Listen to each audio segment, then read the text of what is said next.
Pride this Wednesday on Delta Television as about the People's Pride. Now, at this point, we're going to be conversing with two great sons of Akukwibo in Delta State, Nigeria. We're talking community development, and they have a lot to talk about, especially as they look forward to the 2024 Akukwibo Economic Summit. To talk to us this morning are two great gentlemen from Akukwibo. One is Mr. Godfrey C. Osakwe, Public Relations Specialist, CEO, Freema Agro Business. Is also the Delta State Chairman of the Nigerian Institute of Public Relations Officers. So good to have you, sir. Thank you for having me. Good morning and welcome to Morning Writing. Then, of course, we have Chief Chris Amuta, the Awol of Akukwibo. He is the MD, Vechuk Integrated Services Limited and Iman Services. Imani Services. So good to have you. Thank you. Good Welcome. morning, sir. Welcome. Good morning. Thank you. All right, this interview is centered on the people of Akukwibo, especially as they look forward to their economic summit happening shortly. We will want to see what we have, the visual. There is a particular jingle we will want for you to see as we commence this interview. Let's quickly look at that.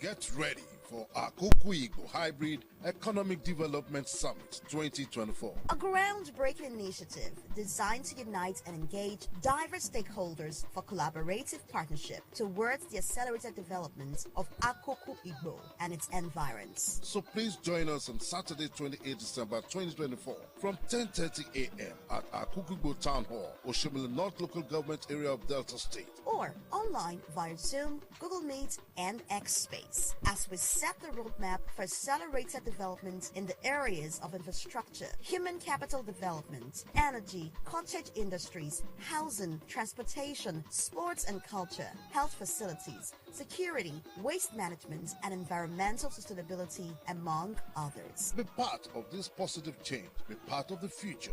Let's build a better Akukwibo together. For more details, contact Honorable Kenneth C. Badi, Project Director, on +49 170 987 8495. Godfrey C. Osakwe, Project Consultant, +234 803 893 1129. AV Doris Mokobia, Director, Sponsorship and Logistics, on +234 816 865 1043. Akukwibo Economic Development Summit 2024. Accelerating progress, driving growth. Areas of infrastructure, human capital development, energy, cottage industries, housing, transportation, sports and culture, health facilities, security, waste management, and environmental sustainability, among others. Be part of this positive change. Be part of the future. Let's build a better Akukwibo together. For more details, contact Honorable Kenneth C. Badi, Project Director, on +49 170 987 8495. Godfrey C. Osakwe, Project Consultant, +234 803 893 1129. AV Doris Mokobia, Director, Sponsorship and Logistics, on +234 816 865 1043. Akukwibo Economic Development Summit 2024. Accelerating progress, driving growth.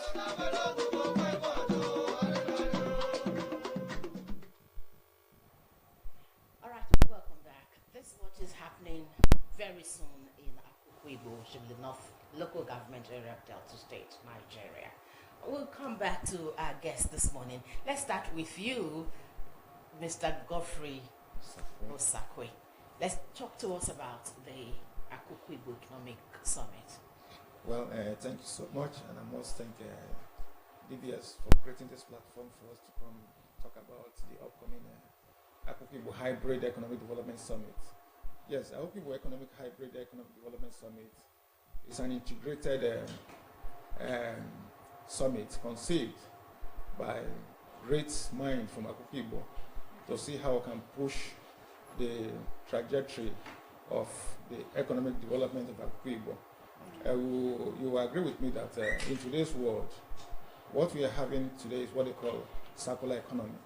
And for you to push the frontiers of development, we need to engage in collaborative partnership with relevant stakeholders. So the idea is to get all stakeholders, all diverse stakeholders on a round table so that we can have what we call an interplay of ideas, whereby we have to espouse, identify our needs, our strengths, and our goals, and at the end of the day, develop a comprehensive blueprint on how to drive development in Akukwu Igbo. One thing too is that we know that government cannot do everything. Government is there because sometimes people don't realize that government is about negotiating the instrumentality of power, for the benefit of the entire citizen. But you will agree with me what we are seeing in Nigeria, whereby a few seem to want to appropriate all the resources meant for all, to the detriment of others. So what we try to do is to say we can't just sit back and fold hand and watch only what trickle down to us. So we want to take our destiny in our hands, develop that plan so that we have a direction of where we're going to in the next 5 or 10 years. More will be espoused as we progress on this program. Thank you. All right. Chief Chris Amucha, Mr. Godfrey Osakwe said this idea is the idea of some great minds in Akukwu Igbo. Who are those behind this noble vision? What is the objective of this Akukwu Igbo Summit? Thank you so very much. And first of all, I would like to appreciate the organizers, the brains behind the summit, for such a time like this, for finding it worthy to put this summit together. If you look at the times that we live in, the times are going very fast, and there is a lot of diversity going on in our society and in the world in general. And somebody has to stand up to the spur of the moment and have a blueprint of where we're going. So this economic summit, I think, is about community development, basically, and to look beyond what the government can do and see what individuals can do within themselves, communities can do within themselves. If you look at how we are positioned in Delta North, Akukwu Igbo is a community that is centered, is the capital of Oshimiri North local government, and strategically positioned to drive to become an economic hub for this region.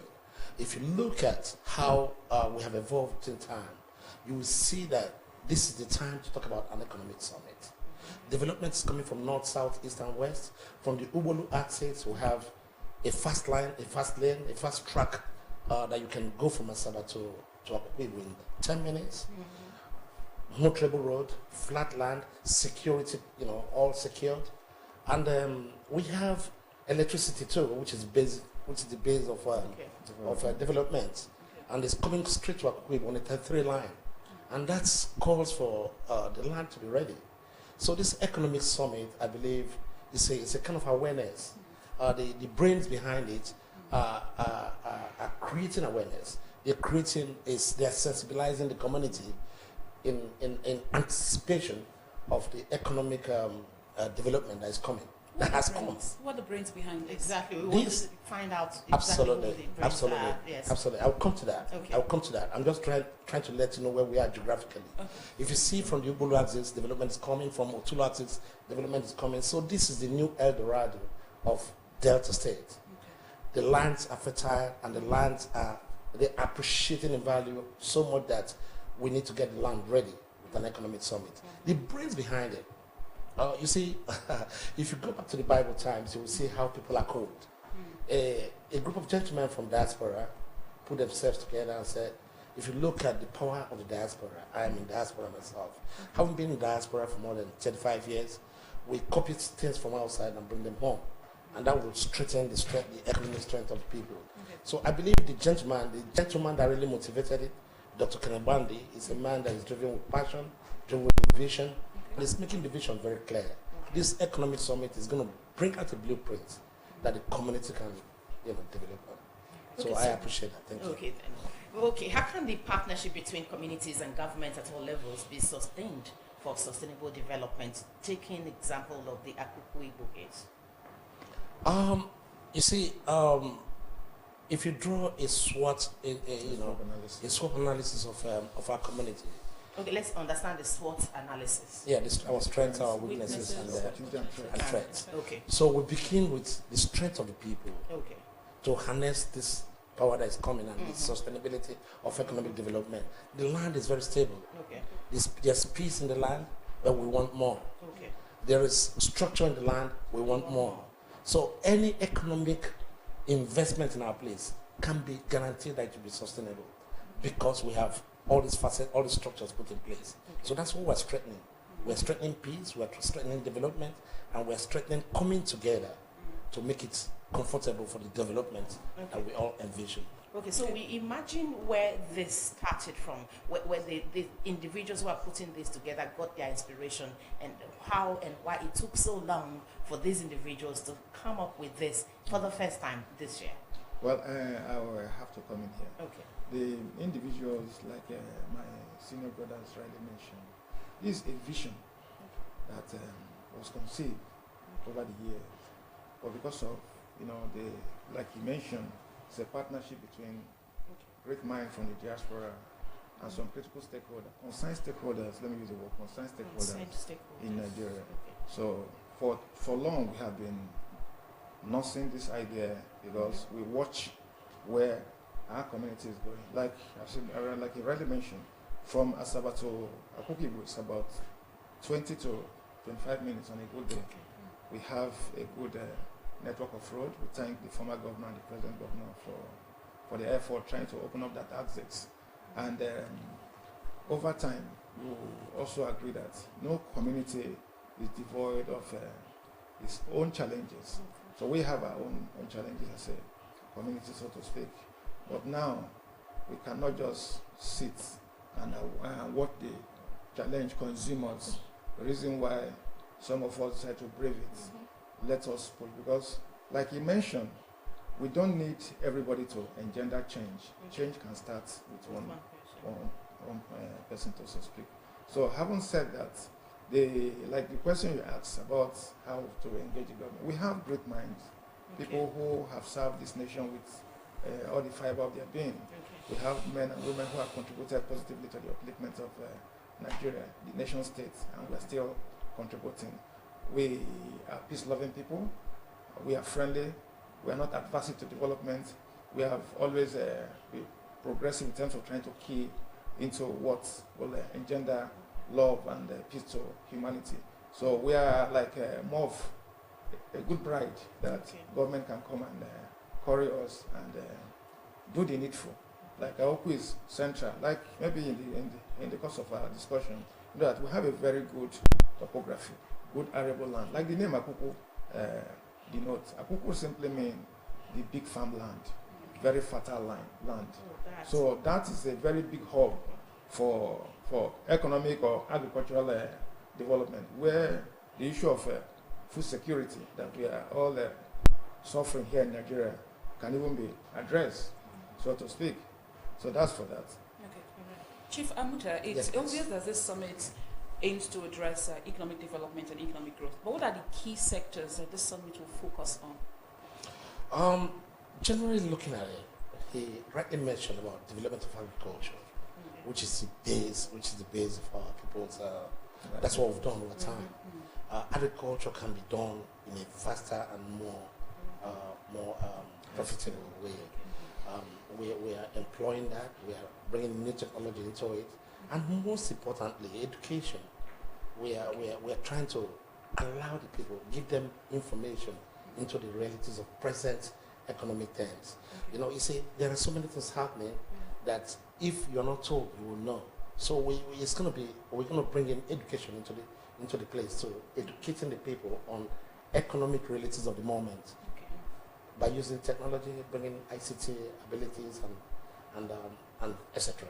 There are so many things that this summit will address. Yes, and in addition to that, so we know that no meaningful development will take place without the human capital, like you mentioned, education. We also talk about moral rectitude. There's need for us to change the mindset of the youth. We're going to engage all of them in digital literacy. You know, today's world is driven by this tech world. If you fail to key in, you have yourself to blame. So we need to also empower youth. We will talk about the issue of security, because we know that security has been one of the hydra-headed problems we've been facing in Nigeria. We need to talk about health. Like Akukwu will boast of one of the best general hospitals in the old Bender State. If we have a very... Is that hospital still functional now? It is. It's very functional. Even in your clips, the red roof, is the new general hospital. It was built many years. One of the 3 hospitals we have in the old Bender State. So such a facility can be used for medical tourism, so to speak. We also have what we call a creative economy. Like all this Nollywood film that we're talking about, like we have a lush green vegetation, flat land, that we can create a kind of a hub where we can also use it to drive the economic trajectory of Akukwu Igbo and environment. Okay, so let's look at the prominent and illustrious sons and daughters you have from Akukwu Igbo, the likes of Dr. Newton Jibuno and so many others. You mentioned the ones from the diaspora who have been there and the ones who have been back to Nigeria just to ensure the development of Akukwu Igbo. These illustrious sons and daughters, what would you say they've attracted to your community over the years before this economic summit? Well, to answer that one is simple. We have the one that is very glaring is the late Attorney General of the Federation under the leadership of late Sani Abacha, Chief Michael Agbamuche. So he was the one that influenced the town being the headquarters of Oshimile North local government area. We have his beloved daughter who is also making wave. She's a present national INEC commissioner, the person of Mayor Mrs. May Agbamuche Mbo. She's also listed among the speakers of this summit. We have the great mind of Chief Edwin Egwenu, the renowned banker and human capital developer of Akukwu Igbo, that some of us, if not for him, most of us will not have worked in the banking industry. But some of us are coming from the banking industry. So he's the second largest share in Zenith Bank as at today. We have great minds in the force. We have great minds in the public sector. We have, like Riley mentioned, beyond those in the diaspora, we have people in the creative industries who are also making wave, silently, without, coming to the limelight. So all this human capital is going to be a mix. A mix, because when we bring all these strengths together and working in synergy with our brother from neighboring town. Akukwu is bordered with Onitsha. Okay, so before we go into that, what are some of these infrastructure? You just talked about human capital that Akukwu has or can boast of. What about the physical infrastructure that these great minds, these illustrious sons and daughters, have brought or attracted to Akukwu Igbo over the years? Yes, like I mentioned, I don't. If I start listening, then I will not go to them. It's part of why you are here. We're blowing your trumpet now. Good, yes. Like now, people today, we can beat our chest that our nightlife is very good because we have solar powered light everywhere. Thanks to our son, Chief Nelson Agbamuche, who through divine grace he was able to get that through when Chief Peter Moboshi was the senator representing. So Oku is well lit with light everywhere. Then we also have our dynamic local government chairman. We have to mention it here. The current chairman of Oshimile North local government chairman, Innocent Esemweze. He has been trying his best, at least to God be the glory. He has been able to try to change the face of what Akukwu Igbo should be. Because as a local government headquarter, we will have craved for more infrastructural development.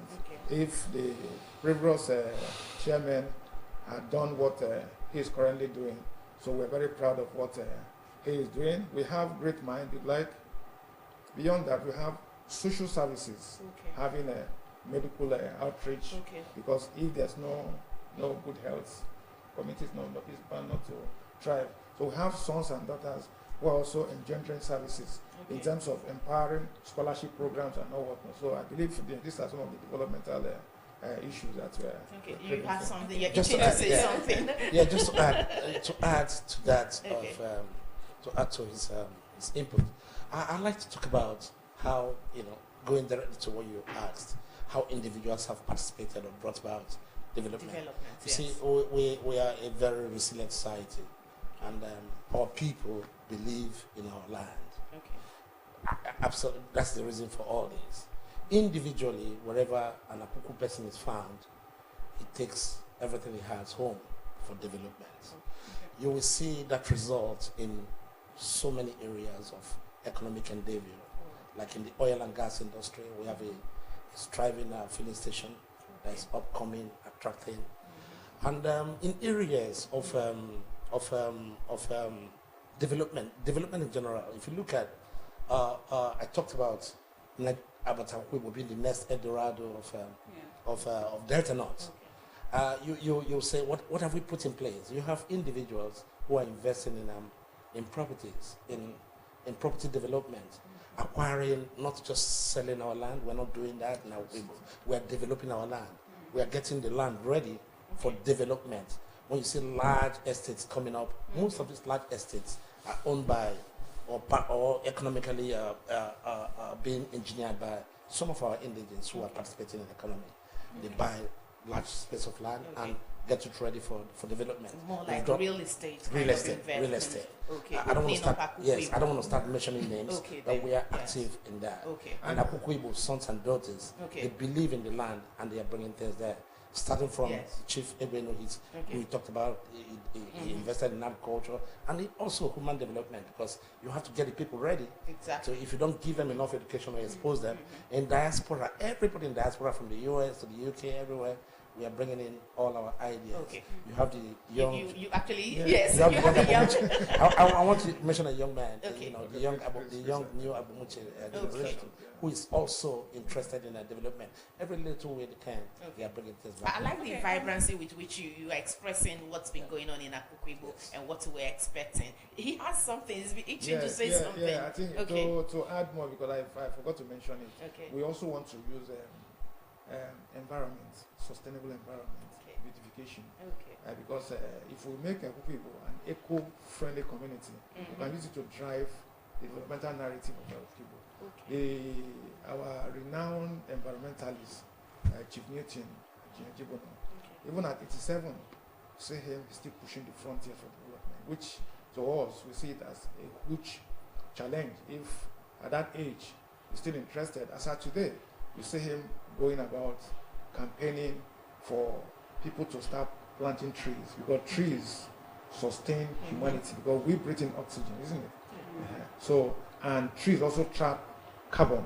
So for sustainable living and sustainable planet, we need to plant trees. So he's, as of last week, he planted maybe over 200 trees across the community. Yes. So those are some of the indices that we're also using to drive developmental narrative.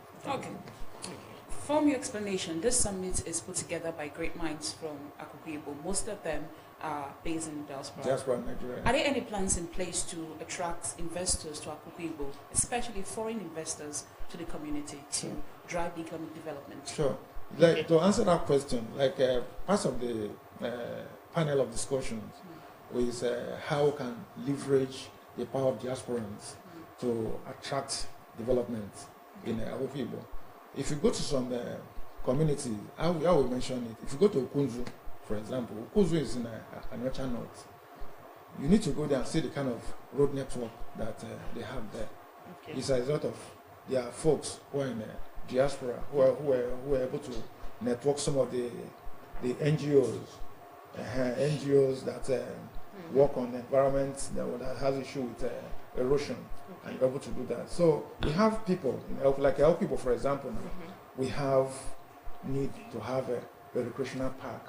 We agree with me that part of the problem we're having in today's world, or youths hardly have facility where they engage, because youth need to go and dissipate their energy in creative ventures.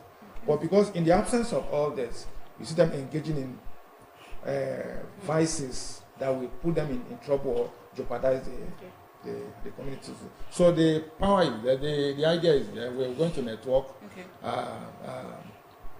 folks who are in the diaspora, because I know that some development agencies abroad, they are looking for a developing nation like us to with a good platform where they can also come and assist.